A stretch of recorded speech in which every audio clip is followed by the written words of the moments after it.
बहुत समय पहले की बात है। एक छोटे से गांव में हरिदास नाम का एक सुनार रहता था। सुनार तो वो अच्छा था, लेकिन उसका दिल वो सोने से भी ज्यादा लालच से भरा हुआ था। एक दिन गांव में एक साधु आया। साधु के गले में एक चमचमाता भारी सोने का हार था। हरिदास की आंखें उस हार पर टिकी की टिकी रह गईं।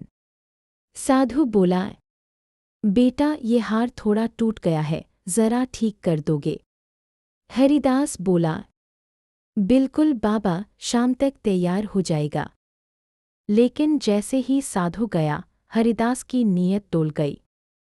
उसने हार को पिघलाया और बना डाली दो मोटी सोने की अंगूठियां।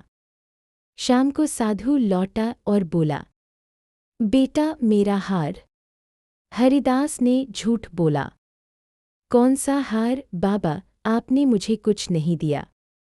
साधु ने गहरी सांस ली और कहा, ठीक है बेटा, जैसा तुम चाहो, लेकिन याद रखना, पराया हक कभी शांति नहीं देता।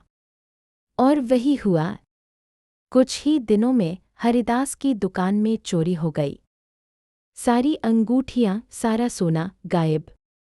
गांव में उसकी बदनामी भी फैल गई, वो साधु को ठगता है। लोग उसकी दुकान पर आना छोड़ दिए। एक दिन वही साधु फिर लौटा। हरिदास दौड़ा दौड़ा उसके पैरों में गिर पड़ा। बाबा मुझे माफ़ कर दो, मुझसे भूल हो गई। साधु मुस्कराया और बोला, बेटा पश्चाताप ही पहला सोना है, अगर अब सच्चाई से जियोगे तो भगवान फिर मौका देंगे।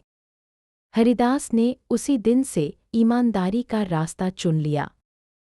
धीरे धीरे उसकी दुकान फिर चली, लेकिन अब वो एक नया हरिदास था, बिना लालच वाला। सीख, लालच हमेशा विनाश की जड़ होता है और सच्चाई सबसे बड़ा खजाना।